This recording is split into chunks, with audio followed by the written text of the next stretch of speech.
Good evening, class. Good evening, sir.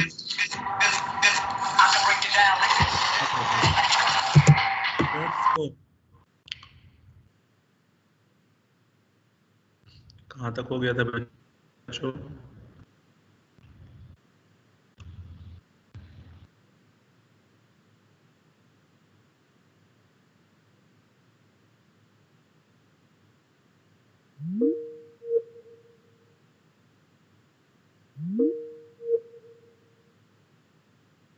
Reaction की heading दे दो।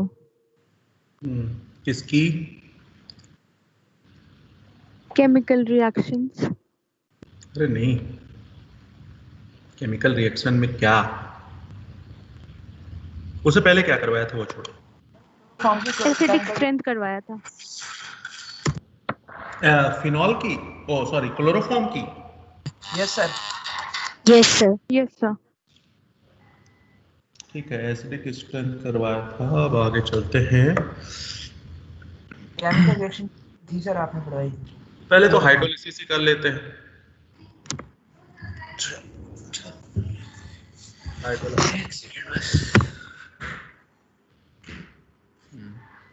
कितना बचा? मान लिया ये कोई भी हैलोजन होता, हाइड्रोलाइसिस करोगे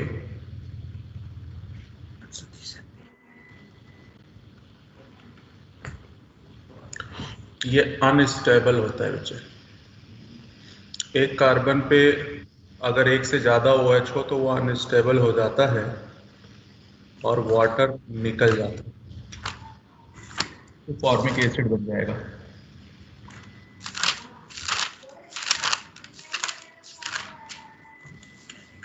अगर यहाँ मैं बेंजीन ले लूँ H की जगह और ऐसे ही CCl3 ले लूँ, हमने इलेक्ट्रोफिलिक सब्स्टिट्यूशन वगैरह कर लिया होगा ना, या नहीं किया था? कर लिया था। चलो फिर तो बस फटाफट निपटाना ही है।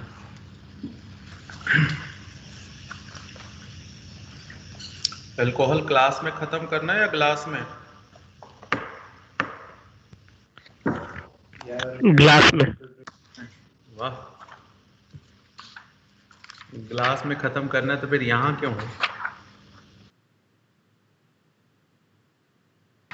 जाओ।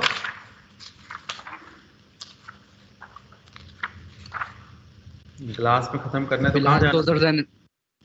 फिलहाल तो सर सैनिटाइजर में खत्म हो रहा है। ग्लास में फिलअप करने लायक पैसे लाने के लिए।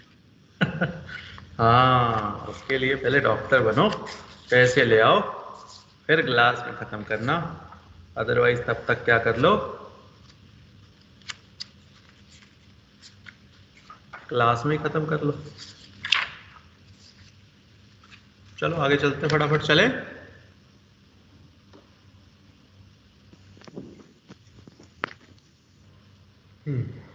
ये नोट हो गया होगा आपको। अब देखो, यस सर। बात आती है कि जैसे ये क्लोरोफॉर्म है और इस पे HNO3 के साथ रिएक्शन कर दोगे तो ये NO2+, ये जो NO2+ है इस H+ को हटा देगा, तो ये हो जाएगा। इसको क्लोरोपिक्रिन कहते हैं।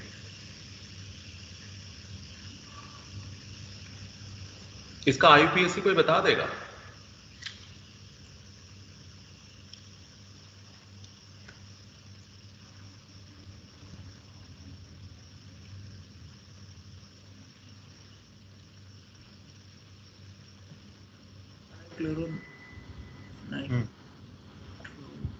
देखो, 111 ट्राइक्लोरोनाइट्रोमेथेन, 111 ट्राइक्लोरो, सर रिपीट करना, 111 ट्राइक्लोरोनाइट्रोमेथेन। ये भी हाइड्रोलाइसिस की रिएक्शन है ना? ना ना ना ना ना, इसमें क्या हाइड्रेट डालूं? ये इलेक्ट्रोफिलिक सब्स्टिट्यूशन है बेटे, इलेक्ट्रोफिलिक सब्स्टिट्यूशन है। ये दूसरी reaction, nitration of the chloroform. एक इलेक्ट्रोफाइल दूसरे इलेक्ट्रोफाइल को हटा रहा है, इलेक्ट्रोफिलिक सब्स्टिट्यूशन। आगे आ जाते हैं, सेम टाइप की रिएक्शन होगी एडिशन रिएक्शन।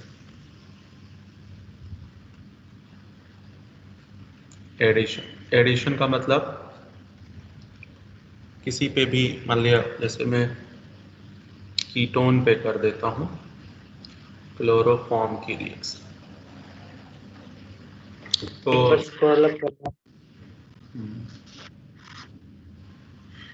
तो ये प्लस माइनस पे चला जाएगा।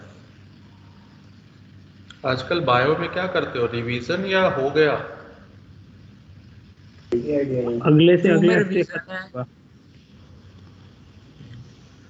ना वही मैंने जूम में रिवीजन चल रहा है। चलो किसी में तो चले, और बॉटनी में अगले हफ्ते चलेगा। केमिस्ट्री में कब चलेगा? नवंबर के बाद, जनवरी में। सर तो हो ही ना पाएगा सर, बहुत है। तो देखो ये है nucleophilic addition.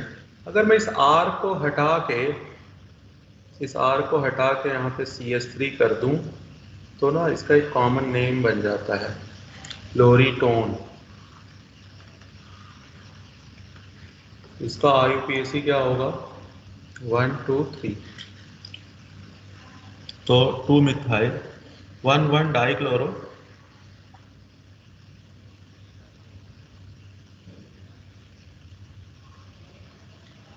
1 trichloro 2 methyl propane. इसका मतलब क्लोरीटोन का IUPAC पूछ लेता है तो उस समय इसकी जरूरत होती है।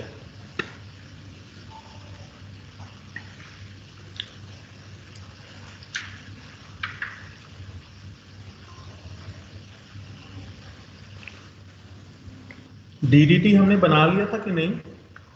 OH का नेमिंग सर कहाँ बना होगा लिया। सर? क्या? OH भी तो है ना इसमें? 2 मिथाइल प्रोपेन टू ऑल, कर देते हैं।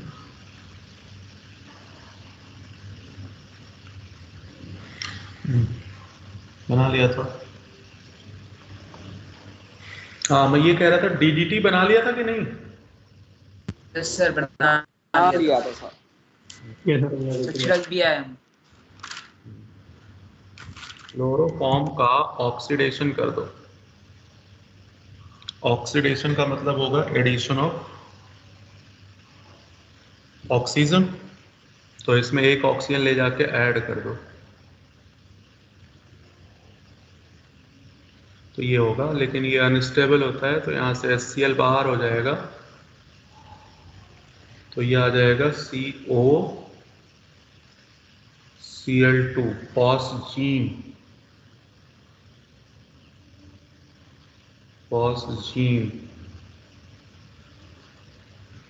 फॉस्फीन होता था PH3 और फॉस्जीन है ये, पॉइजनस होता है। एक रिएक्शन हमने क्लोरोफॉर्म की +1 में करी थी,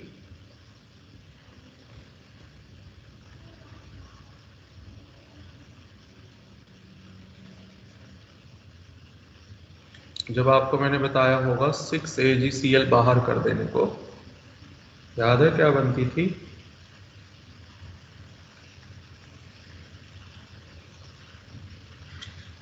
एसिटिलीन बनती थी।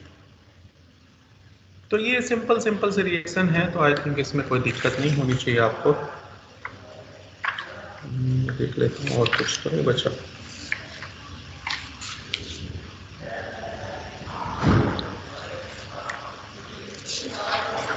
वुड्स रिएक्शन वगैरह हो ही गई थी, ये हो ही गई थी। चलो आगे चलते हैं। सर बोल सुन ना बेटे बोल। सर एक बार स्क्रॉल कर दो पीछे सर एक बार पीछे वाली रिएक्शन दिखा दो, 1 मिनट। नहीं, ऊपर स्क्रॉल करो, नीचे करो, क्या कह रहा है? ऊपर सर। और बस सर बस। बस ट्रक ये वो। चलो अब मैं अगले चैप्टर पे आता हूँ बेटे, अल्कोहल पे पढ़ना इसको। एल्काइल हैलाइड बहुत दिन से पढ़ रहे हैं। हो गया सर, थैंक यू। होगा ही होगा। इसके बाद मॉड्यूल से भी थोड़ा बहुत पढ़ना है। क्या? मॉड्यूल से? हाँ, NCERT मॉड्यूल तो आपको पढ़ना नहीं है। मॉड्यूल पढ़ो, एनसीईआरटी नहीं पढ़ना। ठीक ठीक। ऑलरेडी सब इसी में इंक्लूडेड है। सर अल्काइल एल्डिहाइड से जो अल्केन बनाते हैं कोडी हाउस सिंथेसिस प्रोसेस से, वो वाली सर बताना एक बार। हाँ, वो मैं अभी लास्ट में आपको बता दूंगा, उसका यहाँ कोई रिलेवेंट नहीं है। ठीक है, तो अभी आगे आएगा भी वो, लेकिन मैं आज लास्ट में आपको बता देता हूँ। तो पहले मैं अल्कोहल शुरू करूंगा, ठीक है? Okay sir. तो एल्केन बनाने का मेथड है। ऑलरेडी +1 में मैंने बताया था शायद, मुझे याद आ रहा है। सर बताया था, उसमें मुझे एक कंफ्यूजन आ जा रहा है। R2 गिलमन कैटेलिस्ट जो होता है उसमें R2LiCu होता है, तो वहाँ R जो होता है और जो हम जो अल्काइल एल्डिहाइड लेते हैं और दोनों को जोड़ देते हैं, जो R बनता है वो बनता है प्रोडक्ट। तो मॉड्यूल में मैंने पढ़ा ना, तो मॉड्यूल कुछ अलग ही तरीका से इसे एक्सप्लेन कर रखा है और मैंने जो प्रोडक्ट बना रहा है उसका अपोजिट ही आ जा रहा है। चलो कोई बात नहीं, अभी देख लेते हैं। वैसे मेटल से अटैच R- होता है और अल्काइल हैलाइड से जो R होगा वो प्लस होगा बेटे, तो प्लस माइनस मिलके एल्केन बना देगा। बाकी मैं अभी लास्ट में देखूंगा। पेज नंबर 112 पे आ जाओ बच्चों, पेज नंबर 112 पे आ जाओ। +1 की कॉपी है सभी के पास? Yes sir. देखो मैंने ये रिएक्शन आपको करवाया होगा,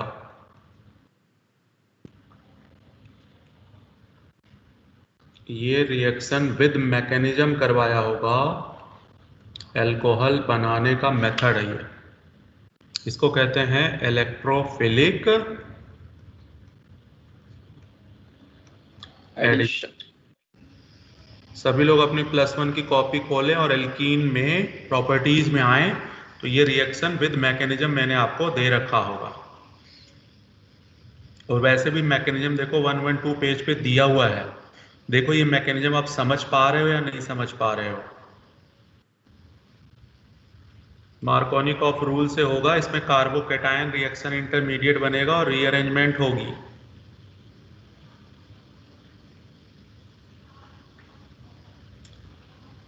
इसकी मैकेनिज्म मैंने आपको बताया होगा, मैं यहाँ शॉर्टकट में बताऊंगा।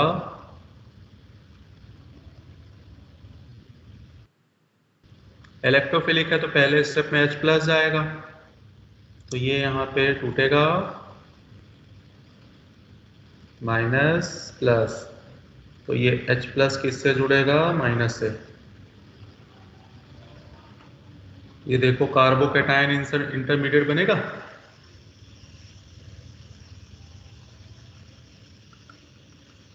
ये स्लो स्टेप होगा और स्टेप सेकंड क्या होगा? फास्ट। अब जब ये प्लस बन गया है तो वाटर का H तो यहाँ लग गया, OH होगा वो यहाँ लग जाएगा। ये मैंने शॉर्टकट आपको बता दिया।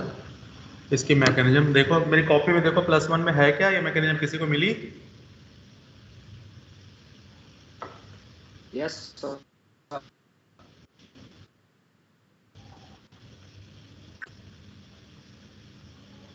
Rate directly to stability of reaction intermediate, तो इंटरमीडिएट इसका ज़्यादा स्टेबल है।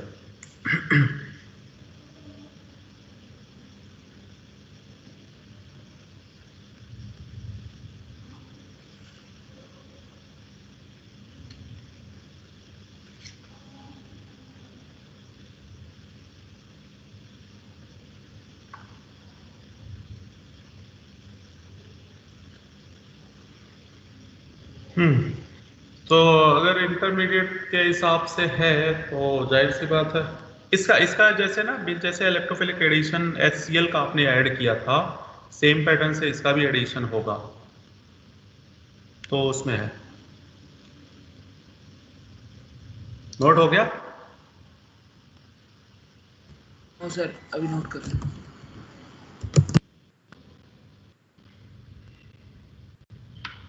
पहले तो ये बताओ, सभी लोगों ने इसको +1 में पढ़ा है या नहीं पढ़ा है? मैं तो ये मान के पढ़ा रहा हूँ कि आपने पढ़ा हुआ है। सर मुझे एल्कीन्स में मेरी कॉपी में तो नहीं दिखी। हो ही नहीं सकता, जरूर होगा। पढ़ा है सर। नहीं, वो तो आपने पढ़ा, आपने बता दिया, लेकिन सारे बच्चे पढ़े हो ना? सर मेरी कॉपी में नहीं है एल्कीन में, उसकी प्रॉपर्टीज में। सर मैं जो मेरी कॉपी में लिखा है उसमें तो ओजोन एलाइसिस लिखी है बस। एल्कीन में सिर्फ, इसका मतलब मैडम ने और पहले ही पढ़ा दिया होगा जब इलेक्ट्रोफिलिक एडिशन रिएक्शन करवाई है। अच्छा, हाँ, वहाँ इलेक्ट्रोफिलिक एडिशन रिएक्शन मैम ने करवाया होगा शायद, रिएक्शंस में वहाँ देखो आप, मिलेगा। इस रिएक्शन के बगैर +1 हो ही नहीं सकती, आगे बढ़ गई हो।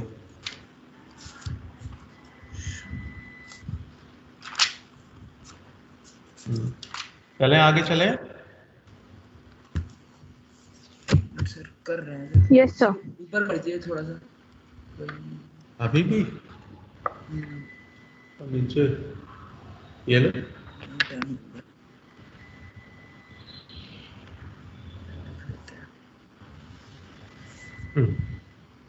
अब ध्यान देना, ये तो है, मैंने ना इसकी 2-3 रिएक्शंस ऐसे करवाई होगी।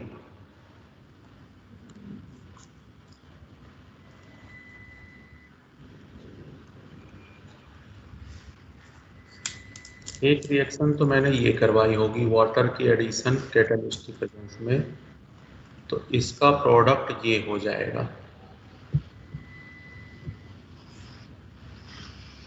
एक रिएक्शन मैंने मर्क्यूरेशन वाली करवाई होगी, मर्क्यूरिक एसीटेट,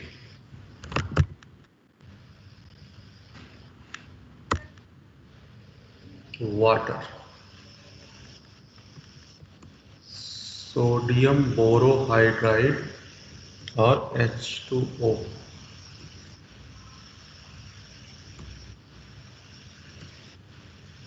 तो ये मैंने ऐसे करवाया होगा। देखो ये मर्क्यूरेशन वाली रिएक्शन भी है क्या कॉपी में?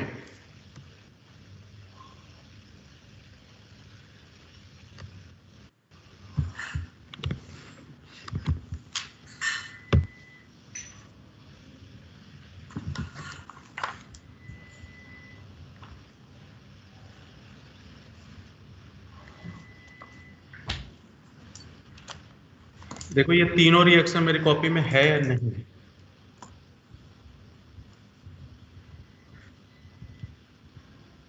है सर। ये भी है सर। तीनों रिएक्शन होगी, मैंने इसमें लिखवाया होगा। पहले में रीअरेंजमेंट होगा, दूसरे में रीअरेंजमेंट नहीं होगा, तीसरे में भी रीअरेंजमेंट नहीं है। इन तीनों में मैंने डिफरेंस लिखवाया होगा।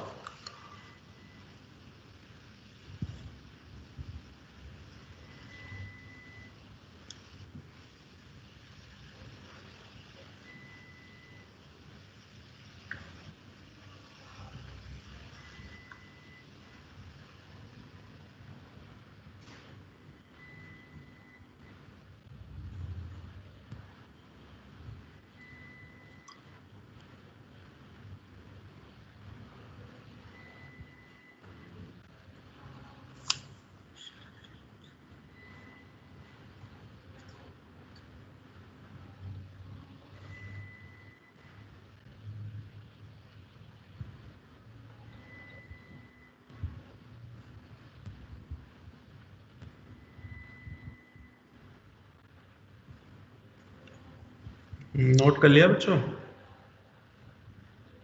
Yes sir.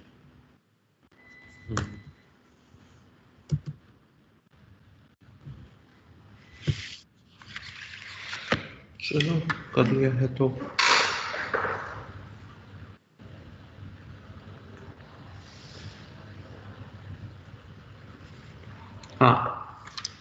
इसमें लिख लो with rearrangement.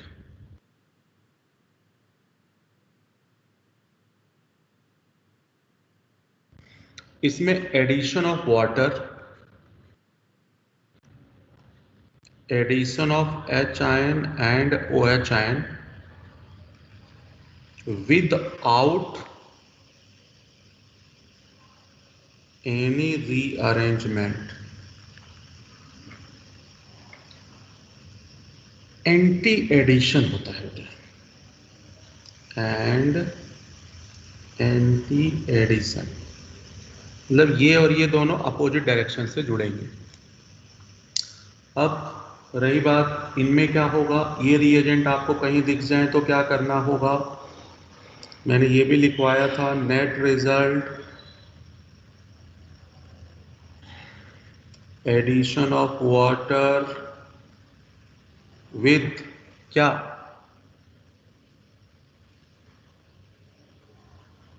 Anti MR rule. ये दोनों MR रूल के साथ होते हैं, ऊपर वाले दोनों MR रूल, लेकिन पहले वाले में रीअरेंजमेंट होगा, दूसरे वाले में रीअरेंजमेंट नहीं होगा लेकिन MR रूल होगा, और तीसरे वाले में एंटी MR रूल होगा। एंटी MR रूल है तो रीअरेंजमेंट की तो कोई चांस ही नहीं। तो तीनों प्रोडक्ट जरा ध्यान से देखो तो कैसे बना होगा, कुछ समझ आ रहा है या नहीं आ रहा है, किसी एक प्रोडक्ट में कोई कंफ्यूजन है तो बोलो।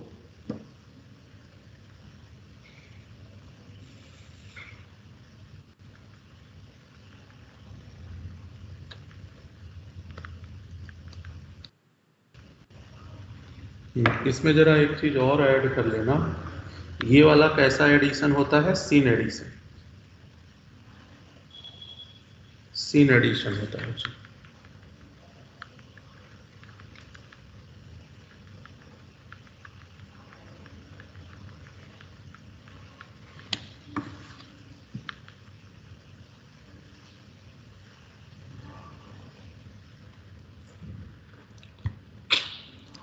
चलें आगे।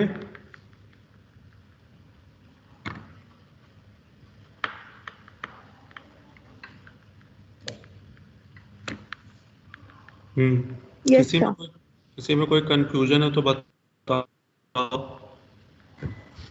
सर एक बार NHG वाले की रिएक्शन बता दीजिए। हाँ सुनो मेरी बात, इसमें कुछ मत करना। ये वाटर दिखा ना, ये यहाँ पे जो है कोई चीज आपको ऐड करना है, वाटर को आप ब्रेक कर लेना, H और OH। MR रूल से जोड़ो तो नेगेटिव वहां जाएगा जहां हाइड्रोजन कम है, पॉजिटिव वहां जाएगा जहां ज्यादा है। रीअरेंजमेंट होना नहीं था तो कोई दिक्कत नहीं थी, ये ऐड कर दिया, ठीक है। इसमें वही चीज, यहाँ भी वही चीज है, टेट्राहाइड्रोफ्यूरॉन के साथ वाटर है तो वाटर ऐड करना है, लेकिन वाटर दोनों सेम साइड में ऐड करना है। Anti MR rule, anti MR rule क्या कहता है, H और OH नेगेटिव वहां जाएगा जहां हाइड्रोजन ज्यादा है, इसलिए यहाँ आ गया, मतलब इससे आपके प्रोडक्ट्स बन जाएंगे। हाँ, अब न्यूक्लियोफिलिक सब्स्टिट्यूशन हम ऑलरेडी कर चुके हैं, ये वाली रिएक्शन हम ऑलरेडी कर चुके हैं, तो यहाँ करने की जरूरत नहीं है कि भाई एल्काइल हैलाइड से अल्कोहल बनता है, ठीक है। लेकिन सर जो मर्क्यूरिक एसिड वाली आपने कराई थी सर, उसमें रीअरेंजमेंट होगा क्यों नहीं? वो एक्चुअली में साइक्लिक मैकेनिज्म होती है बेटे, है ना। साइक्लिक मैकेनिज्म होती है। होता क्या है कि ये जो एल्कीन होता है, मान लिया ये एल्कीन है ना, तो ये जो मर्क्यूरिक एसीटेट होता है, मर्क्यूरिक एसीटेट, तो ये जो मरकरी वाला ग्रुप है ये यहाँ पे आकर के इन दोनों के साथ बॉन्ड बना देता है, ट्रांजिशन वाला। हाँ, तो फ्रंट पोजीशन इसका ब्लॉक हो गया, तो अब जो वाटर का OH आएगा ना, वो अपोजिट डायरेक्शन से आएगा बेटे, ठीक है। मैकेनिज्म में ले जाएंगे तो बोर हो जाओगे आप। तो अब आप एंटी एडिशन, सिन एडिशन और एंटी एडिशन आपको पहले ही बताया हुआ है। सिन का मतलब सेम साइड से, और एंटी का मतलब अपोजिट साइड से। तो ये न्यूक्लियोफिलिक सब्स्टिट्यूशन से हो गया। अब जरा आ जाओ बाय ग्रिग्नार्ड रिएजेंट, ये बड़ा इंपॉर्टेंट है। By Grignard reagent, by Grignard reagent अगर आप जाओगे तो ये सर एक बार स्क्रॉल अप करना। इसको लिखना नहीं था बेटा, ये तो समझाया था मैंने बस।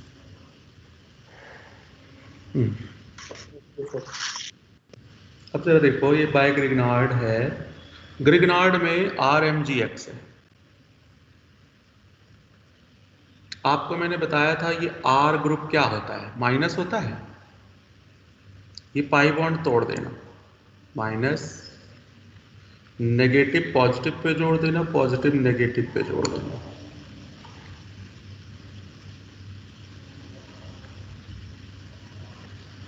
यहां क्या आ गया, R।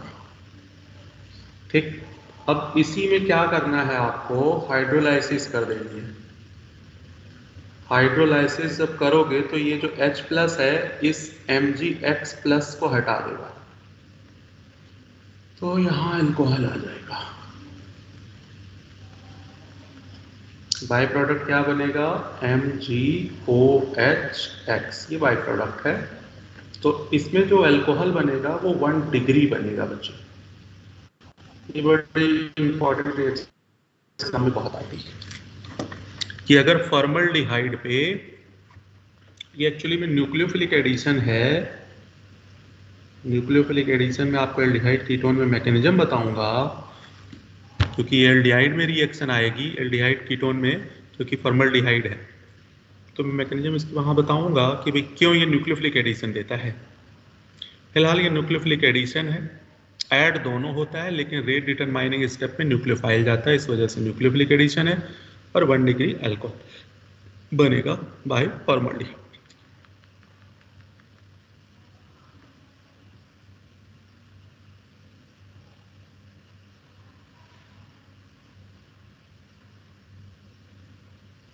अब बात आती है कि अगर कीटोन हो, जैसे ये तो आप दोबारा लिखोगे, इसकी जगह ये मान लिया एसिटल्डिहाइड हो, फॉर्मल्डिहाइड की जगह एसिटल्डिहाइड हो, तो आप दोबारा लिख लोगे। मैं तो यहीं CH3 लगा दूंगा, ये 1 डिग्री के बजाय अभी 2 डिग्री हो जाएगा। 1 डिग्री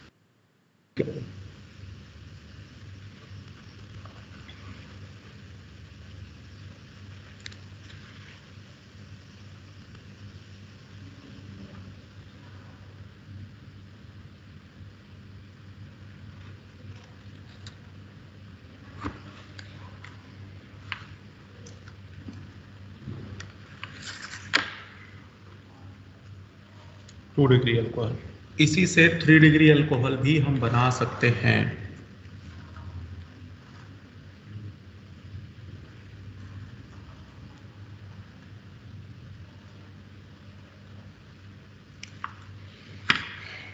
तो 3 डिग्री अल्कोहल बना देंगे, बस एक R ग्रुप और लगा देंगे। एक R ग्रुप और कैसे, आप दोबारा लिखोगे CH3। ये रिएक्शन भी 2 बार आएगी बच्चों, एक बार अगले चैप्टर में फिर से आएगी। फॉर्मल्डिहाइड से करोगे तो 1 डिग्री अल्कोहल, एसिटल्डिहाइड से करोगे 2 डिग्री, कीटोन से करोगे 3 डिग्री।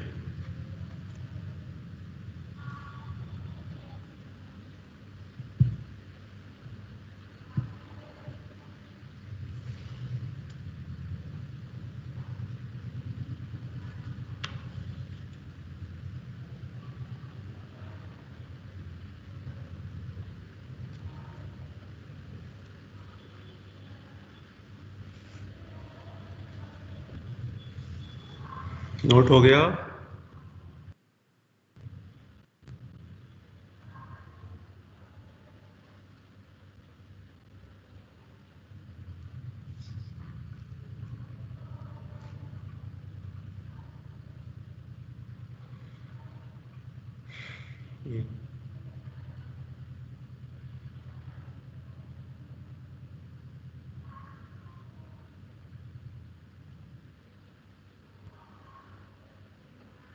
तो ये एक रिएक्शन है जिससे आप तीनों अल्कोहल बना सकते हो, 1 degree, 2 degree, 3 degree.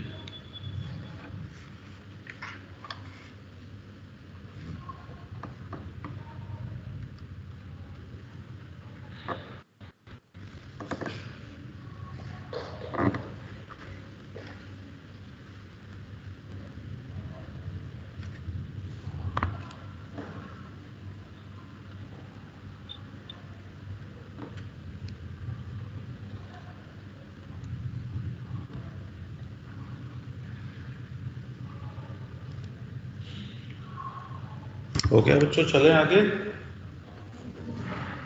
Yes sir. Yes sir. तो ये हो गया। अब अगली रिएक्शन है बाय रिडक्शन।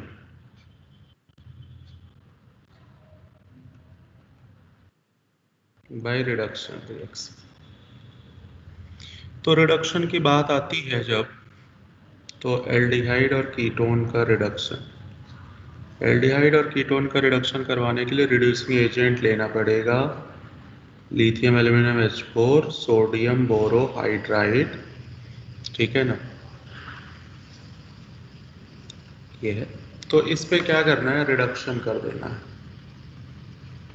एल्कोहल आ जाएगा।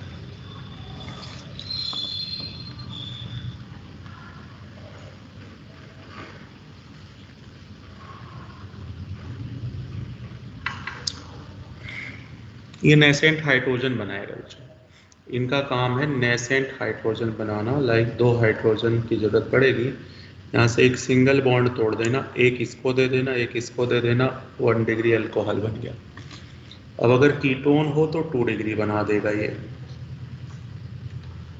यहाँ भी 2 हाइड्रोजन का यूज करोगे, एक एक हाइड्रोजन दोनों पे जोड़ दोगे तो आपको 2 डिग्री अल्कोहल मिल जाएगा। तो आप बाय रिडक्शन मेथड, रिडक्शन का मतलब एडिशन ऑफ हाइड्रोजन, आप बना सकते हो।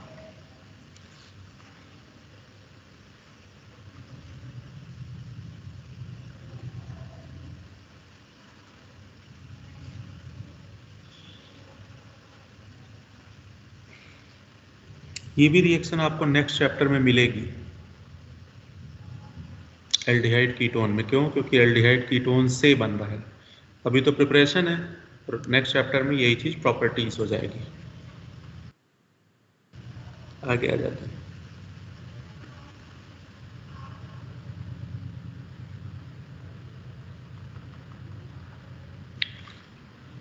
Reduction of carboxylic acid. Reduction of carboxylic acid,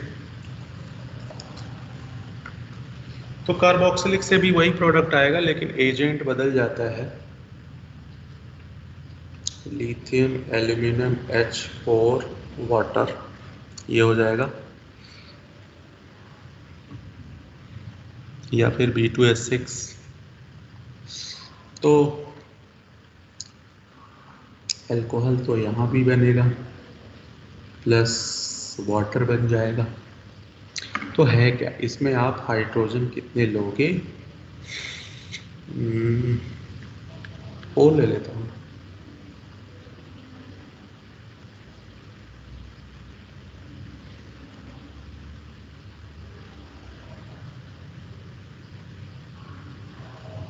तो RCH2OH हो जाएगा, ये वाटर बाहर हो गया, तो ये रिडक्शन से बन जाएगा। तो कहने का मतलब है अल्कोहल बनाने का ये भी एक मेथड है बाय रिडक्शन।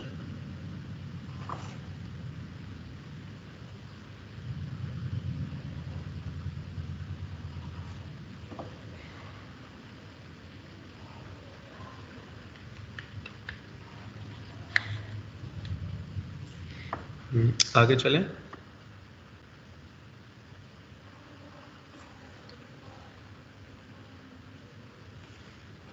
सेम रिएक्शन इससे भी मिल जाएगा बच्चों, B2S6 से, वही टेट्राहाइड्रोफ्यूरॉन, B2S6 टेट्राहाइड्रोफ्यूरॉन वाटर। तो ये भी सेम मैकेनिज्म से अल्कोहल बना देगा, प्रोडक्शन। तो बस आपको रिएजेंट याद रखना है, बाकी काम हो ही जाएगा इससे। अब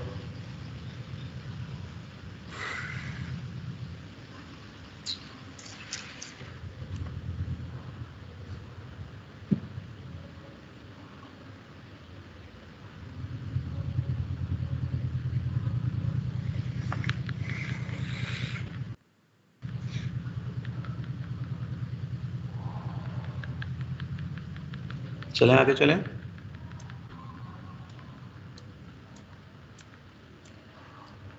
Yes, sir.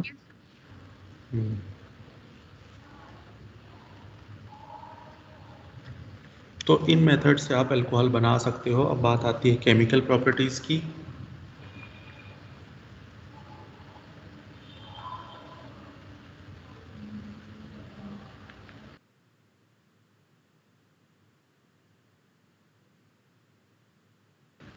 केमिकल प्रॉपर्टीज में कोई भी अल्कोहल हो, मान लिया,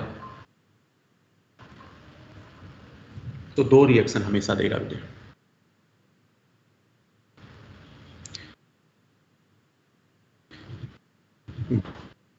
ब्रेकिंग ऑफ CO बॉन्ड हमने डिहाइड्रेशन पिछले में पढ़ा था। डिहाइड्रेशन बहुत पढ़ा था आपने। आज हमें फिलहाल ब्रेकिंग ऑफ OH। तो हेडिंग डालो reaction due to reaction to breaking of OH bond.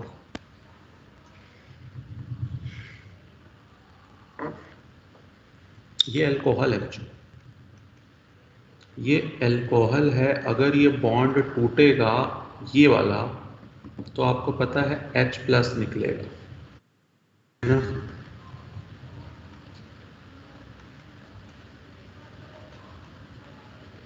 और तो जो H+ देते हैं वो क्या होते हैं? एसिड होते हैं। तो इसमें आपको चेक करना पड़ेगा एसिडिक स्ट्रेंथ इसकी हाई है। तो फिलहाल मैं एसिडिक स्ट्रेंथ बताऊंगा। Acidic strength directly to stability of anion inversely to magnitude of charge. Acidic strength directly to stability of anion inversely to magnitude of charge। ये एसिडिक स्ट्रेंथ मैंने आपको +1 में भी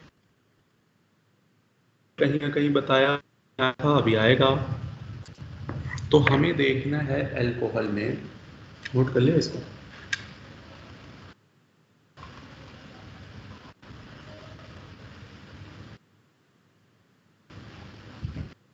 अब मैं मान लेता हूं ये 1 डिग्री अल्कोहल है,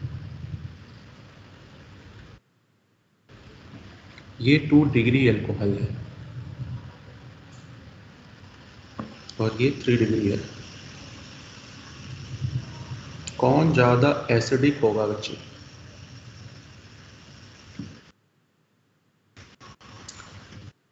बोलो। 1 degree. 1 degree. 1 degree.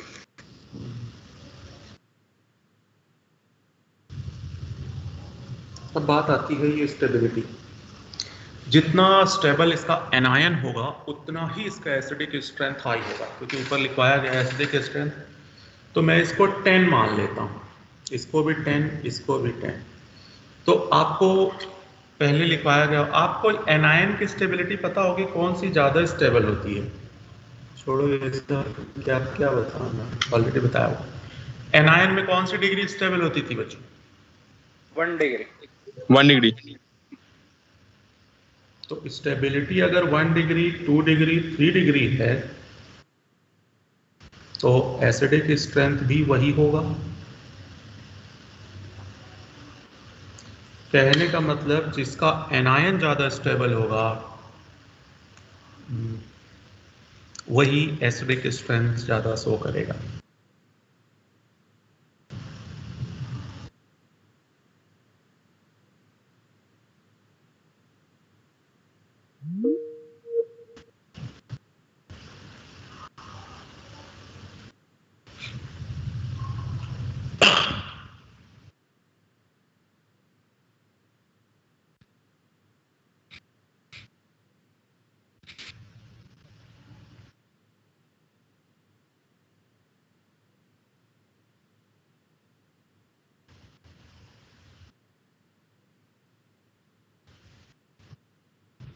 Yes, sir.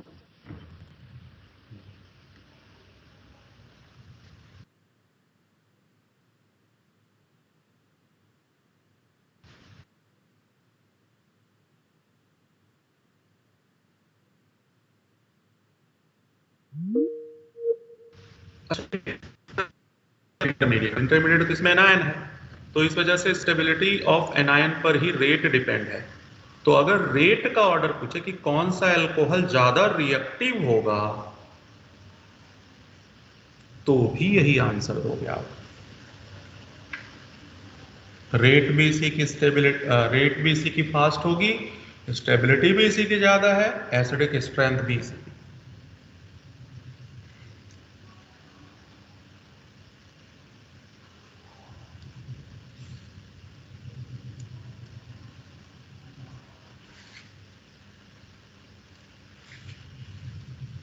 आगे चलें। एक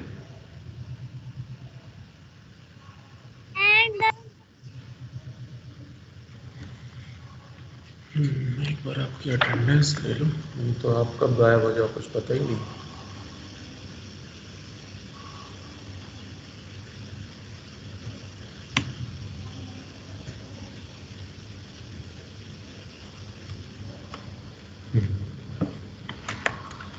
चलो, तो बात आती है अल्कोहल और फिनॉल, कौन ज्यादा एसिडिक है बच्चों?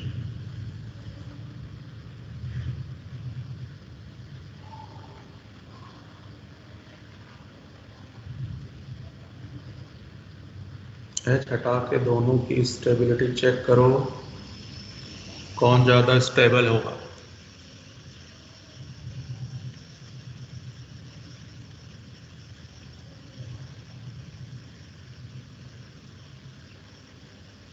कौन ज्यादा स्टेबल है? रेजोनेंस वाला। तो एसिडिक स्ट्रेंथ किसकी हाई होगी? रेजोनेंस वाला ही।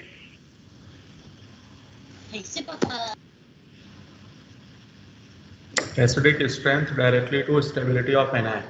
एक नंबर का क्वेश्चन ये बोर्ड एग्जाम में बहुत आता है कि why phenol is more acidic as compare to alcohol due to presence of resonance.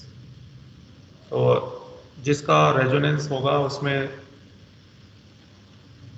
Stability ज़्यादा होगी, जिसकी स्टेबिलिटी ज़्यादा होगी तो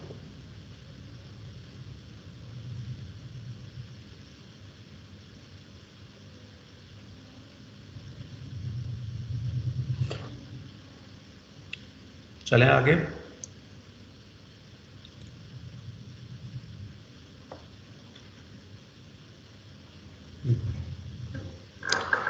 अब बात आती है एसिडिक स्ट्रेंथ की। तो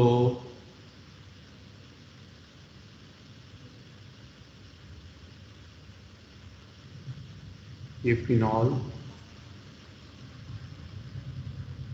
और ये फिनॉल, ये फिनॉल,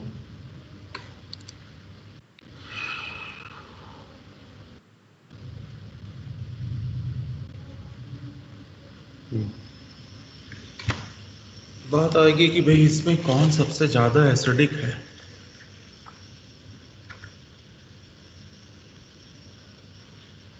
इसकी स्टेबिलिटी निकालनी पड़ेगी हाइड्रोजन हटाने के बाद। मैं देखता हूँ कोई क्वेश्चन। हाइड्रोजन हटाने के बाद स्टेबिलिटी फर्स्ट वाला था। ऑर्थो। फर्स्ट वाला। ठीक है।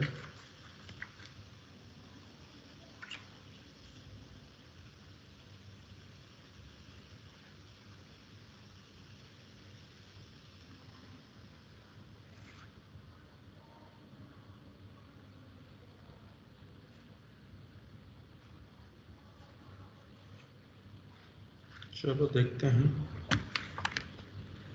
अब मैं यहीं पे हाइड्रोजन हटा देता हूँ, आप कॉपी में अपनी दोबारा हटाना।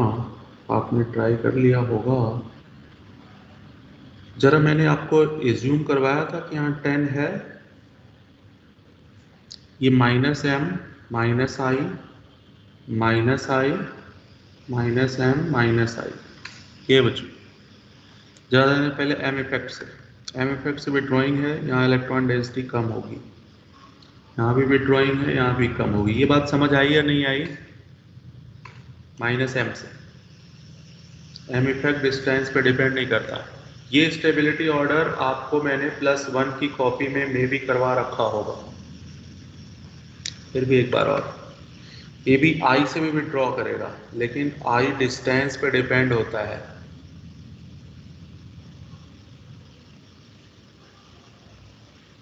देखो मैंने क्या किया, समझ आया या नहीं आया?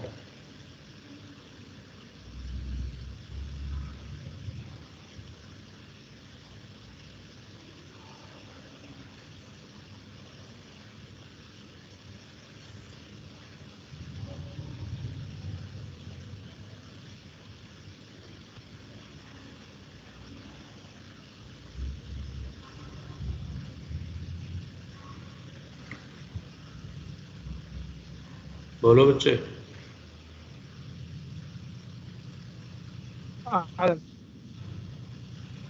अरे बोलोगे यार, ऐसे कैसे पता चलेगा कि आया नहीं आया? आया तो भी बोलो, नहीं आया तो भी बोलो, मैं इसको समझाऊं तो।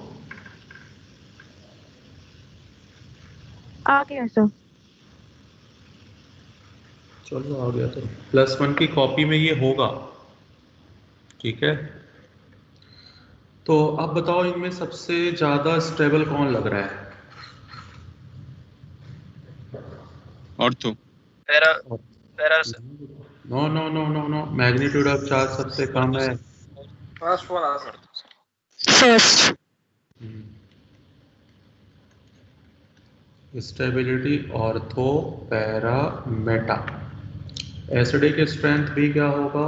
Ortho para meta. Ortho para Meta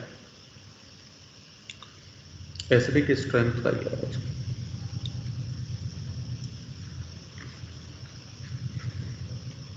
note हो गया? Yes sir. लेकिन ना ये ऑर्डर में थोड़ी सी प्रॉब्लम है।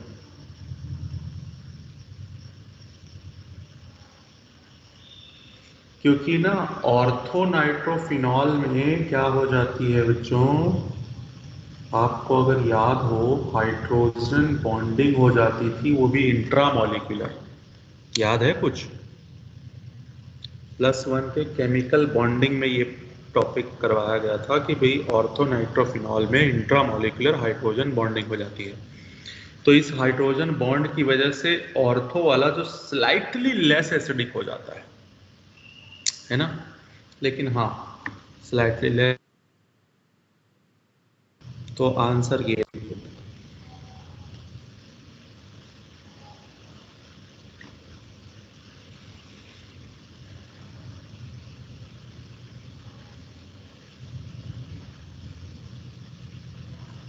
चलें आगे।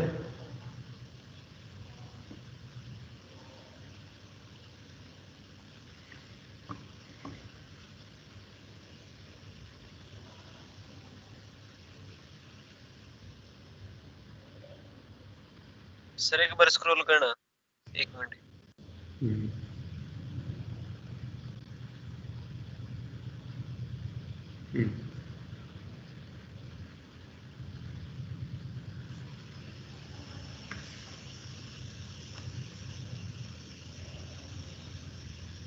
अब मैं यहाँ पे कोई R ग्रुप लगा देता हूँ।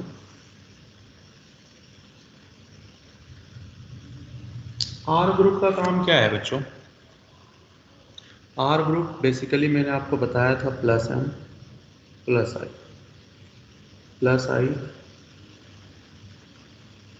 अच्छा देखो, मेटा पोजीशन पे रेजोनेंस नहीं लगता, इस वजह से मेटा पे सिर्फ इंडक्टिव होगा। तो बात यह है कि हाइड्रोजन हटा देना, हाइड्रोजन हटा के जरा स्टेबिलिटी चेक करो। इनिशियली एज्यूम कर लो कि सब पे 10 इलेक्ट्रॉन है, प्लस m का मतलब इलेक्ट्रॉन देगा तो यहाँ बढ़ जाएगा, यहाँ भी देगा तो बढ़ जाएगा। I से भी इलेक्ट्रॉन देगा, लेकिन I डिस्टेंस पे डिपेंड है, तो सबसे पास वाला सबसे ज़्यादा देगा, ये उससे थोड़ा दूर हुआ तो थोड़ा कम देगा, ये और ज़्यादा दूर हुआ तो ऐसा कुछ होता नहीं, मैं समझाने के लिए लिख रहा हूँ।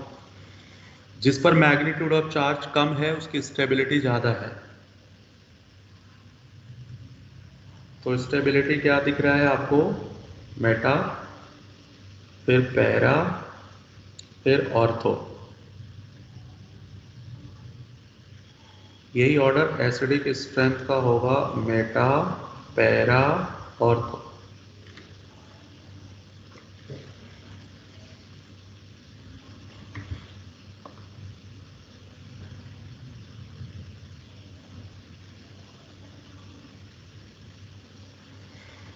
बना लिया?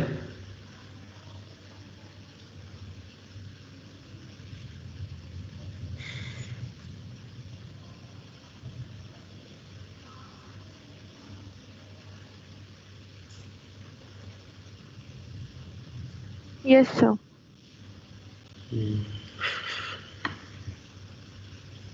अब बात आती है, एक बार प्लस माइनस m माइनस आई और एक बार प्लस m माइनस आई।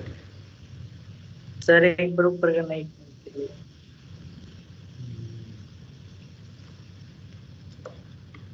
सर हो गया। ATS दोगे या छोड़ दोगे?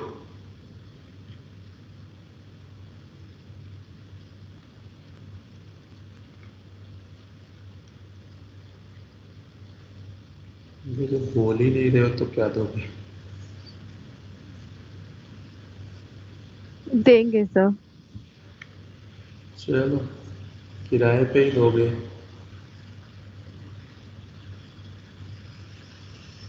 आप लोग इतने निराशा में क्यों जी रहे हो, मुझे बताओगे कभी? ऐसा क्या हो गया कि जिंदगी से उब चुके हो? ऐसा लगता है दुनिया खत्म हो गई है, या पढ़ रहे हो रिप्रेजेंट नहीं कर रहे हो? क्या कहना चाहते हो? मुझे गलत फहमी है।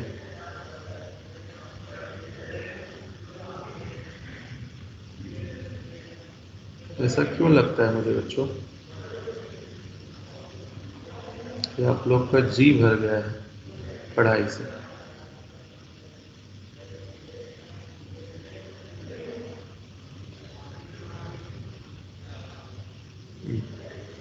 माइनस आई इस बार विड्रॉ करेगा, इस पे भी विड्रॉ करेगा लेकिन उससे कम,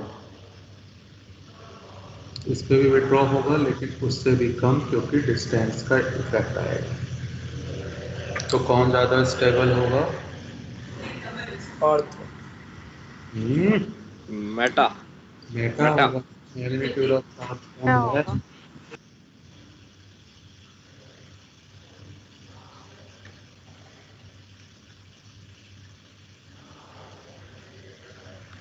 इस टाइप की 6 रिएक्शंस मैंने आपको +1 की कॉपी में भी करवाया होगा।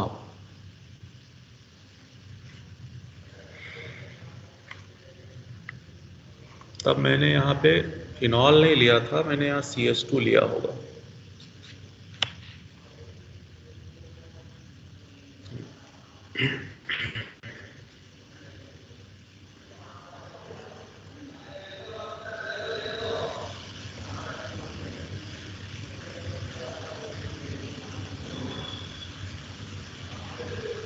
ये तो हो गया, इसको 3 तरीके से होगा। बात ये आती है, ये फिनॉल है, ये फिनॉल है और ये भी फिनॉल है। एक पे मैं CH3 ग्रुप लगा दूं और एक पे NO2 ग्रुप लगा दूं, इन तीनों में ज़्यादा एसिडिक कौन होगा बच्चों? ऑर्डर बताना डिक्रीज।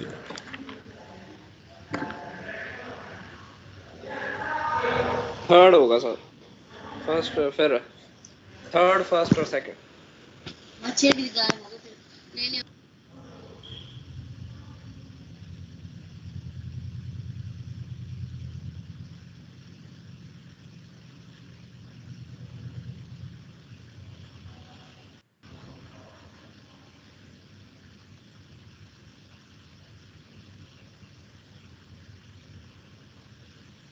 Third second first.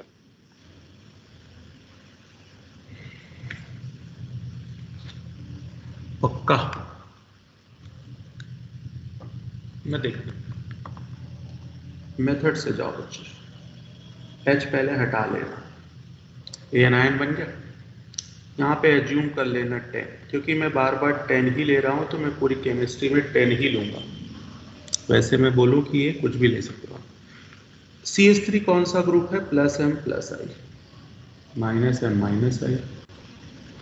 तो ये इलेक्ट्रॉन देगा M से और ये इलेक्ट्रॉन लेगा,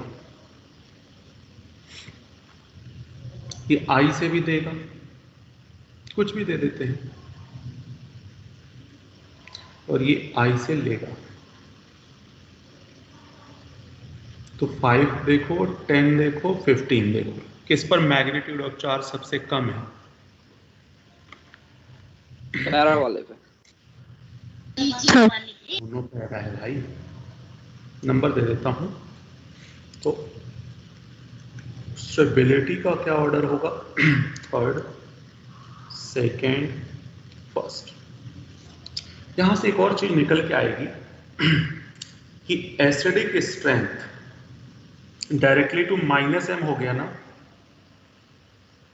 या -R, और इनवर्सली टू क्या होगा? देखो, जिसमें +M था उसकी एसिडिक स्ट्रेंथ कम हो गई, जिसमें माइनस था उसकी स्टेबिलिटी बढ़ गई। तो कहने का मतलब ये रिजल्ट आपको याद रखना पड़ेगा कि भाई एसिडिक स्ट्रेंथ डिपेंड किस पे। इनफैक्ट एसिडिक स्ट्रेंथ चाहे बोले चाहे स्टेबिलिटी बोले, दो चीजें आप यहाँ सीख रहे हो। अगर आप स्टेबिलिटी सीखोगे तो एसिडिक स्ट्रेंथ भी आ जाएगी। अब मैं इस पे कुछ क्वेश्चन लेता हूँ जिससे आपको थोड़ा समझ आए कि भाई मैं क्या करना चाहता हूँ।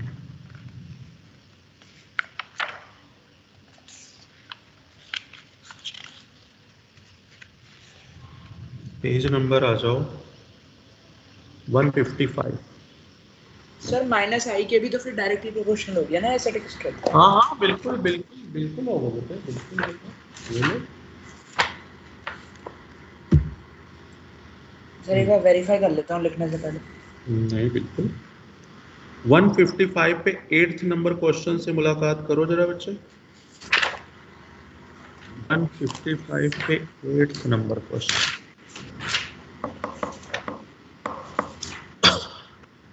और तो आता देखो, पहले में तो +M है, दूसरे में कुछ भी नहीं, तीसरे में -M, चौथे में भी -M, लेकिन -M समझ आ गया सभी को? 8th। हाँ सर, इंडक्टिव वैल्यू का होता है -M भी होता है। Very good. -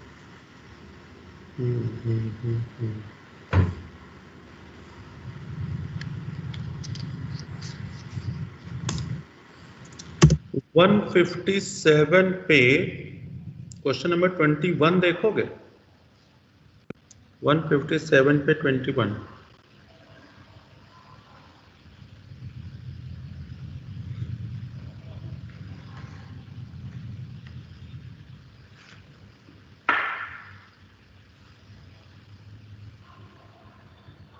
सेकंड होगा सर। सेकंड वाली। सेकंड।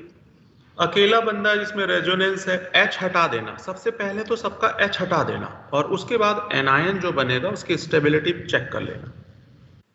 तो आई थिंक सेकंड में रेजोनेंस आ जाएगा, बाकी किसी में रेजोनेंस है नहीं, है ना? तो ओके, अब जरा 158 पे 23rd नंबर आओ। 158 पे 23rd नंबर।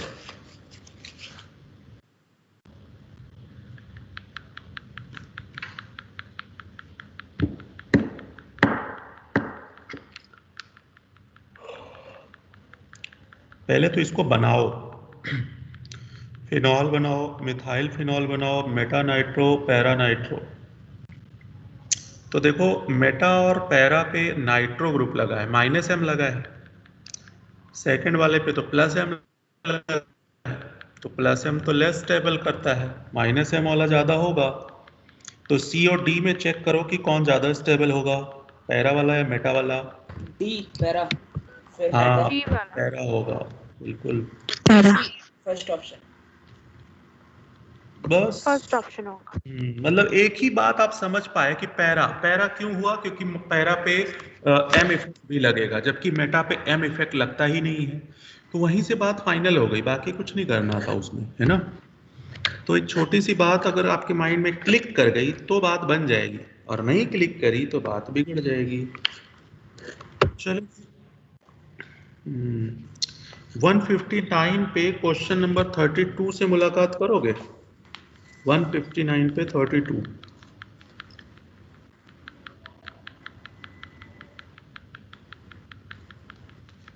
सेकेंड वाली। Second sir, resonance plus -i पे। सेकेंड। तो सीधे सीधे बात ये है, -m -i ग्रुप लगा हुआ है, बाकी किसी पे ये ग्रुप है ही नहीं, ठीक है। तो वहीं से उसकी बात। सर रेजोनेंस से भी स्टेबिलिटी बढ़ेगी? वो तो बढ़ेगी बढ़ेगी। 160 पे 41 नंबर। पैकेज खत्म कर दिया सर। नहीं बेटे, सेकंड होगा, 3 में 2। Second option.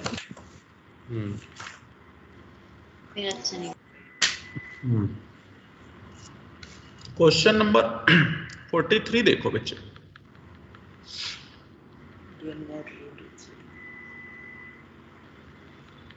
सोडियम से वही रिएक्ट करता है जिसके पास एसिडिक हाइड्रोजन होगा। अब देखो इन चारों में एसिडिक हाइड्रोजन किसके पास नहीं है? फोर्थ वाले। फोर्थ के पास, बस, क्योंकि वो ईथर है। कौन से अगर अटैच हाइड्रोजन होगा तो वो एसिडिक हो जाएगा, तो उस हिसाब से वो हो जाएगा।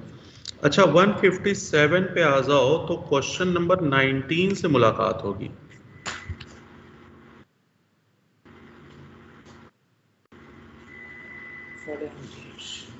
इसमें वाटर का एडिशन है विद रीअरेंजमेंट। बोलो क्या बनेगा प्रोडक्ट? आज जो पहली रिएक्शन करवाई थी, हाँ थर्ड। ये वाला क्वेश्चन आपके +1 में भी है पैकेज में, तो वहां भी ये क्वेश्चन करवाया गया था +1 में।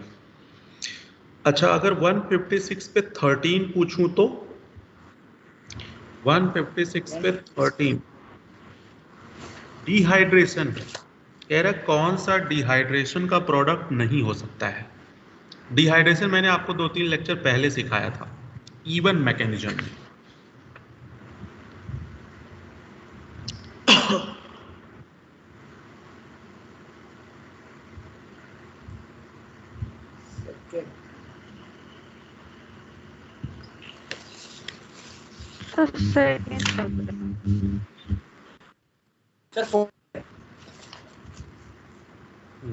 सर सेकंड भी रहा है, लेकिन फोर्थ भी रहा है।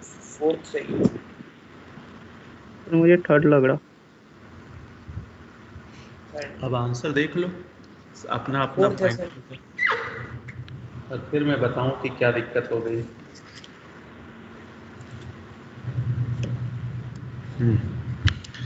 बोलो बेटे क्या है आंसर?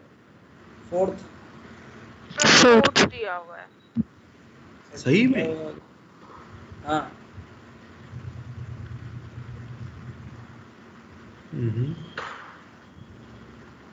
पक्का फोर्थ दिया हुआ है? हाँ सर, फोर्थ को सर लेगा मैं।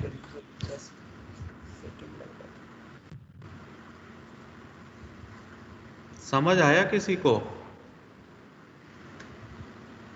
नो सर, मेरा तो थर्ड ही आता है।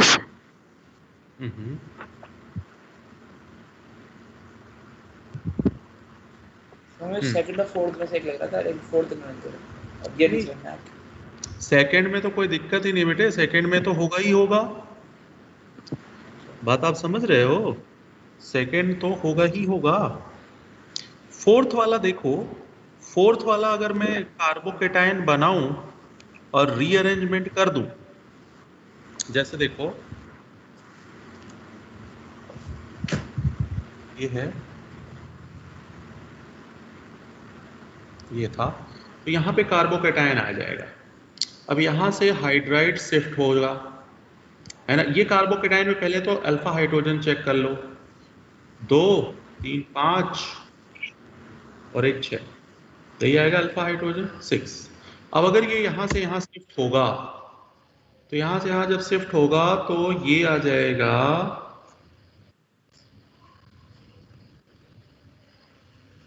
ये अल्फा हाइड्रोजन 1 2 2, ये आएगा, है ना, ये हो गया।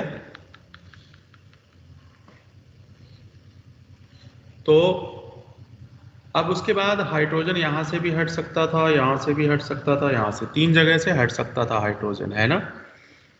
तो इसने अगर ये दिया है तो फिर यही मान के दिया है कि वो पहले से लेस स्टेबल हो रहा था। यहाँ अल्फा हाइड्रोजन 6 था, अगर रीअरेंजमेंट होगा तो अल्फा हाइड्रोजन क्या हो जाएगा, अल्फा हाइड्रोजन 4 हो जाएगा। तो इस वजह से वो लेस स्टेबल है, तो रीअरेंजमेंट नहीं करेगा, और अगर रीअरेंजमेंट नहीं होगा तो इस वजह से वो प्रोडक्ट पॉसिबल नहीं था, ठीक है, और कोई इशू नहीं है उसमें।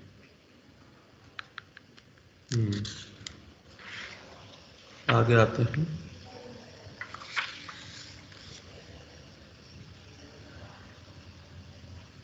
बाकी तो ये भी आ गया है, ऊपर भी आ गया है।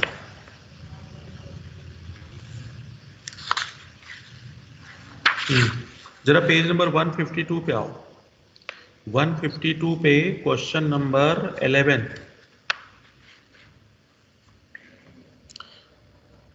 अच्छा ये 11 तो अभी किया ही नहीं, छोड़ दो, लुकास टेस्ट तो दे दिया, अभी लुकास टेस्ट करना है। चल फिर आप एसिडिक हाइड्रोजन ये कर लोगे।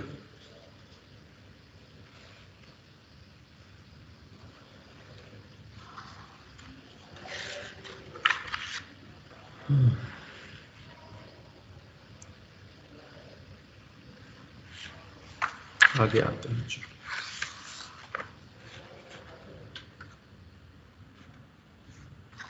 तो एसिडिक स्ट्रेंथ जो है, एसिडिक स्ट्रेंथ में एक बात समझ आ गई होगी कि भाई डायरेक्टली टू -m और इनवर्सली टू +m। बाकी एक रिएक्शन ये भी ऐड कर लो एल्कली मेटल वाली, कि भाई ये कोई भी अल्कोहल या फिनॉल हो, अगर आप यहाँ सोडियम से रिएक्शन करो या फिर NaOH से रिएक्शन करो, तो कहने का मतलब है कि यहाँ से ये Na इसको हटा के सोडियम फिनॉक्साइड बना देगा, क्योंकि ये ज़्यादा एसिडिक था, ये इसको रिप्लेस कर देगा। या ये एसिड हो गया, ये बेस हो गया, सॉल्ट बना देगा, तो वहाँ से हाइड्रोजन रिलीज हो जाएगा।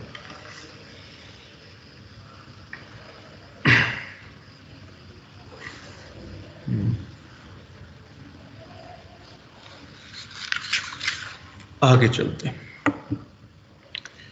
अब reaction due to breaking of this, ये भी थोड़ा टेढ़ा सा है।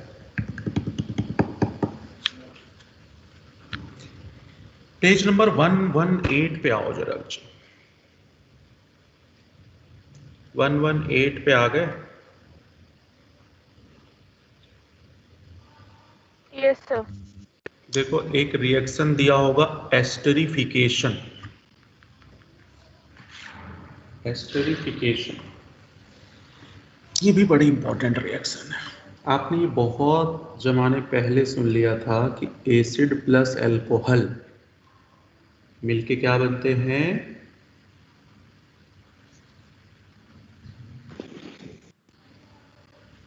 एसिड प्लस अल्कोहल मिलके क्या बनते हैं, एस्टर। एस्टर।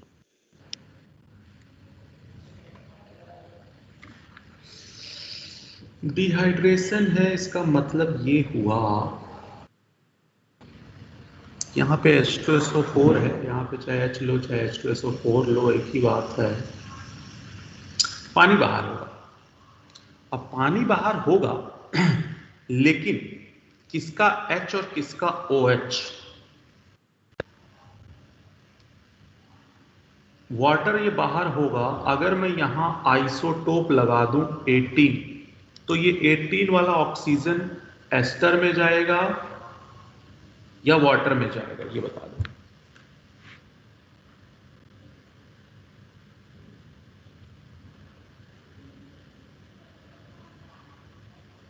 चलो देखो, ध्यान देना, अल्कोहल का H निकलेगा, अल्कोहल का H और एसिड का क्या निकलेगा? OH। बस इतना याद रखना, सारा काम आपका बन जाना है। मतलब ये 18 वाला एस्टर में जाएगा बच्चे। ये अल्कोहल की रिएक्शन होती है, reaction due to breaking of OH bond, इसकी वजह से।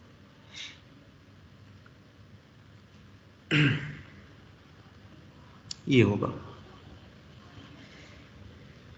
अब इसकी मैकेनिज्म मैं आपको तभी बताऊंगा जब मैं आपको न्यूक्लियोफिलिक एडिशन समझा दूंगा अगले चैप्टर में। तो ये रिएक्शन एसिड में भी आएगी, ये रिएक्शन एसिड में भी आएगी, तो मैं इसकी मैकेनिज्म आपको वहां पे समझाऊंगा। मैकेनिज्म हालांकि यहाँ यही दिया हुआ है ये, लेकिन ये न्यूक्लियोफिलिक एडिशन मान के चल रहा है कि आप जानते हो, मैंने अभी बताया।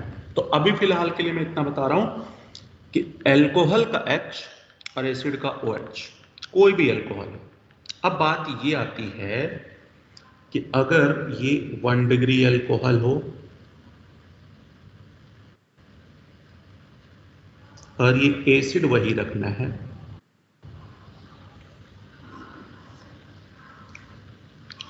टू डिग्री हो,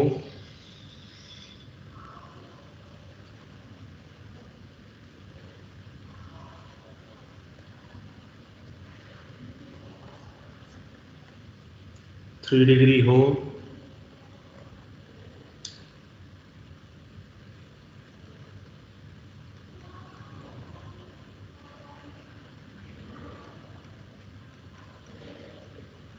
इसमें पूछेगा रेट किसकी फास्ट हो। एस्टर तो सब में बनेगा, इसमें कोई दिक्कत नहीं है, एस्टर प्लस वाटर बनेगा। यहां से रेट किसकी फास्ट होगी बच्चे? एस्टर की, ओ सॉरी, 1 डिग्री की या 3 डिग्री की? 1 डिग्री। कैसे पता चला? हाइड्रोजन निकालेंगे सर। हाइड्रोजन निकालने से होगा क्या? एनायन की स्टेबिलिटी देखनी पड़ेगी। रेट किस पे डिपेंड करेगी? Stability of anion. और एनायन सबसे ज्यादा स्टेबल कौन होता है? 1 डिग्री। 1 डिग्री।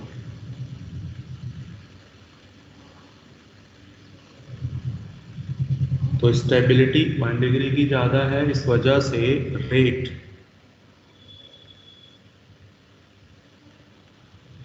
अल्कोहल की बात कर रहा हूं, एसिड सब में सेम रखना है, एसिड सब में सेम रखना है बेटे। अल्कोहल अगर डिफर हुआ तो रेट 1 डिग्री की फास्ट होगी, क्योंकि अभी मैं ऊपर से बताते चला आ रहा हूं कि 1 डिग्री अल्कोहल ज्यादा एसिडिक है। जो ज्यादा एसिडिक होगा वो सबसे पहले अपना हाइड्रोजन देगा और उसी की रेट सबसे ज्यादा फास्ट होगी।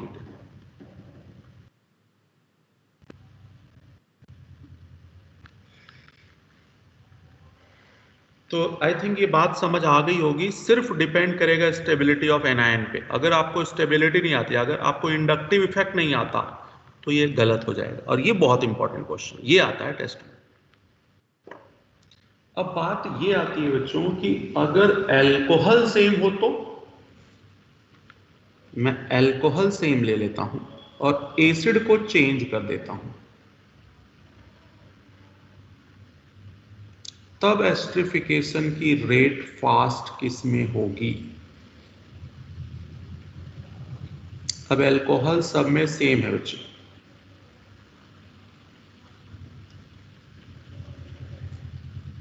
तो रेट जो होगा, नंबरिंग करना, 1 2 3 नंबरिंग करता हूं, तो रेट किसकी फास्ट होगी? 1 की होगी। अब डिग्री नहीं है, वो ये फॉर्मिक एसिड जो होता है ना, ज़्यादा एसिडिक होता है, तो अब ये मैं अभी नहीं बताऊंगा क्योंकि ये मैं एसिड में एक्सप्लेन करूंगा अभी, क्योंकि पैरेलल लिख रहे हो तो दोनों मैंने इसलिए लिखवा दिया कि आपको ये पता हो कि अगर अल्कोहल डिफर हो तब क्या रेट, और अगर एसिड डिफर हो तब क्या रेट। एसिड में क्या है, जिसमें बल्कि ग्रुप कम हो, जैसे देखो यहाँ H है, यहाँ मिथाइल हुआ, यहाँ इथाइल हुआ, जैसे जैसे बल्कि ग्रुप बढ़ता जा रहा है वैसे वैसे रेट कम होता जाता है बच्चों।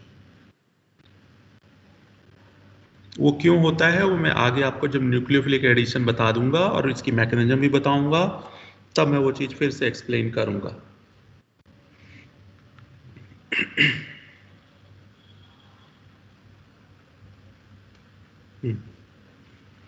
तो ये होती है reaction due to breaking of OH bond. अब मैं बात करूंगा reaction due to breaking of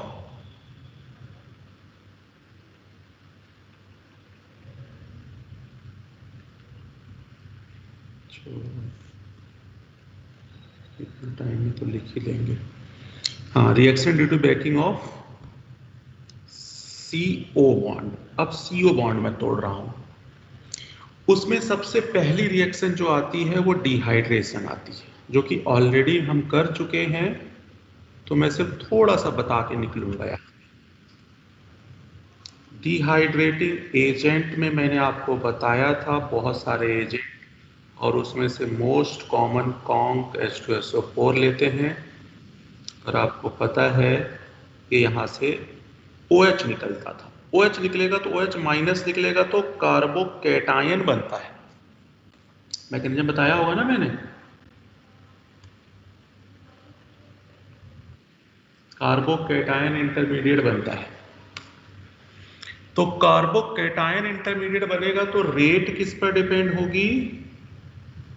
directly proportional to stability of reaction intermediate. तो रेट किसकी फास्ट होगी? 3 डिग्री की। अब जरा ध्यान देना, रिएक्शन अगर OH बॉन्ड के ब्रेक होने से हो तो 1 डिग्री की रेट फास्ट थी, लेकिन अगर रिएक्शन CO बॉन्ड के ब्रेक होने से हो तो किसकी रेट फास्ट होगी? 3 डिग्री की। ये आपको पीछे इवन मैकेनिज्म में बाकायदा लिखवाया गया है, ठीक है। तो दोनों में अपोजिट, ठीक। अब जरा पेज नंबर 119 पे आओगे।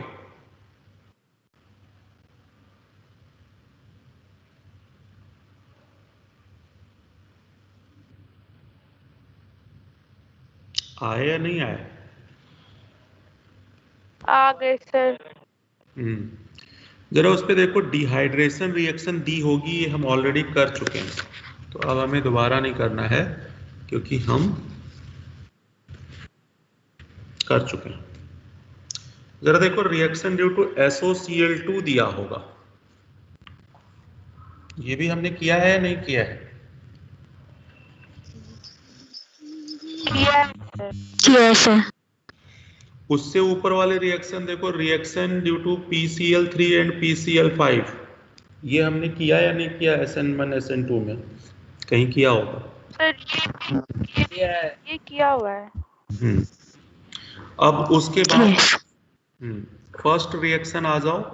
फर्स्ट रिएक्शन भी न्यूक्लियोफिलिक सब्स्टिट्यूशन है, एक न्यूक्लियोफाइल दूसरे न्यूक्लियोफाइल को हटा रहा है। ये भी हमने पहले चैप्टर में अल्काइल हैलाइड में किया हुआ है कि Cl OH को हटा रहा है, तो न्यूक्लियोफिलिक सब्स्टिट्यूशन अल्काइल हैलाइड का प्रिपरेशन, तो वो प्रिपेयर कर लिया, इस वजह से बन गया।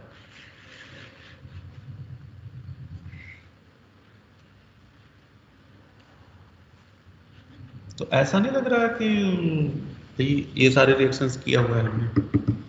तो खैर अभी आज जो अल्कोहल की रिएक्शन पढ़ी, दोनों अल्कोहल के रिएक्शन में आपको क्या डिफरेंशिएट करना है, आपको ये देखना है reaction due to acidic hydrogen हो रहा है, मतलब OH की ब्रेकिंग से हो रहा है, या फिर reaction due to breaking of CO bond हो रहा है। अगर OH से हो रहा है मतलब एसिडिक हाइड्रोजन से, मतलब आपको स्टेबिलिटी ऑफ एनायन देखना पड़ेगा, और अगर ब्रेकिंग ऑफ CO से हो रहा है तभी भी स्टेबिलिटी ही देखनी पड़ेगी, लेकिन कार्बोकैटायन, और कार्बोकैटायन की स्टेबिलिटी 3 डिग्री 2 डिग्री 1 डिग्री है, इसलिए रेट 3 डिग्री का ज्यादा होगा, और अगर OH की हो तो रेट 1 डिग्री का। तो इस तरह से आपको, है ना, जैसे देखो 121 पे क्वेश्चन नंबर 9 दिया है, क्या बताओगे इसका आंसर?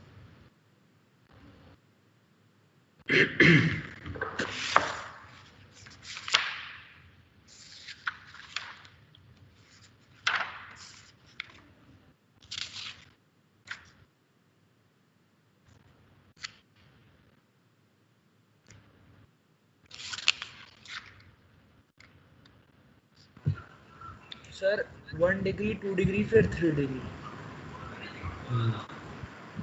9th का सेकंड होगा। सोडियम वही है, H निकालेगा, H निकालेगा तो 1 डिग्री का रेट फास्ट होगा, खत्म बात। जरा 140 पे आ जाओ, 140। सर क्वेश्चन नंबर पहले तो देख लो 29।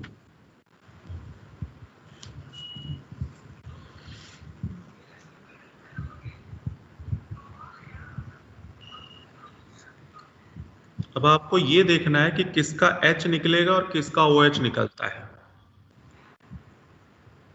एस्ट्रिफिकेशन में। फर्स्ट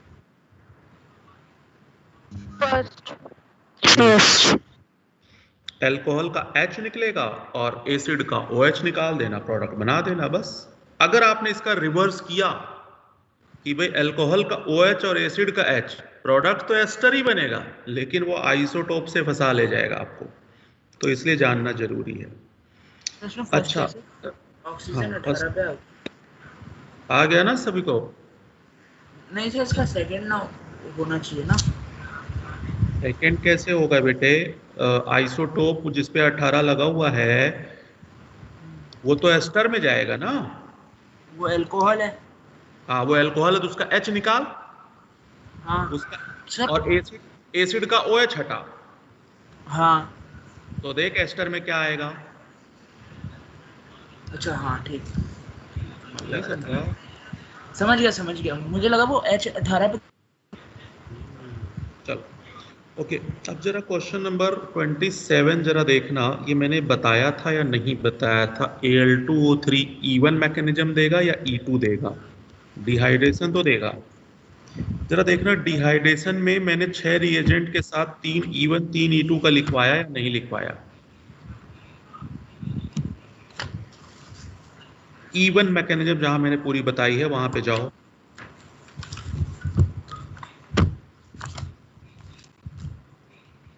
मुझे ऐसा लग रहा है कि मैंने नहीं बताया आपको शायद। है बेटे? बताया था सर। बताया ठीक है। उसमें देखो मैंने 3 लिखवाया होगा, 3 रिएजेंट से E1 देता है और 3 से E2 देता है ना? E2O5 Al2O3। हाँ ठीक है, तो Al2O3 देखो कौन सी मैकेनिज्म से डिहाइड्रेशन देगा? तो आपको ना इसी तरह से याद रहना चाहिए बेटे, वहां बैठ के कुछ नहीं कर पाओगे, है ना? आपको डायरेक्ट याद होना चाहिए। अच्छा देखो न्यूक्लियोफिलिसिटी का क्वेश्चन यहाँ दिया इसने 141 पे न्यूक्लियोफिलिसिटी दे रहा था। हमने कहाँ पढ़ा और पूछ कहाँ रहा है? ऑप्टिकली एक्टिव यहाँ पूछा है। Very good.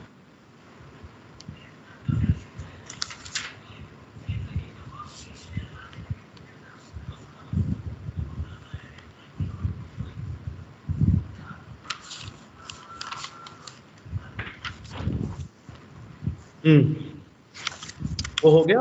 अच्छा देखो, एसिडिक स्ट्रेंथ का क्वेश्चन और भी दिया है, 31, 32, ये सब एसिडिक है ना?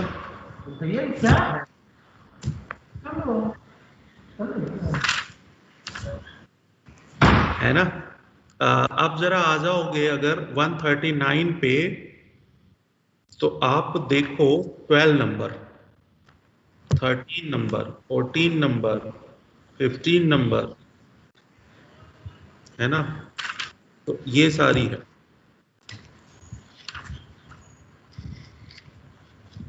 तो अभी थोड़ा जल्दी होगा बेटे, अब आपको उतनी दिक्कत नहीं होगी जितनी आपको एल्काइल हैलाइड में हुई, लेकिन कंडीशन वही है बच्चों कि आप जो पढ़ाया गया उसको रिवाइज करके रखो बस, फिर देखना कैसे होगा।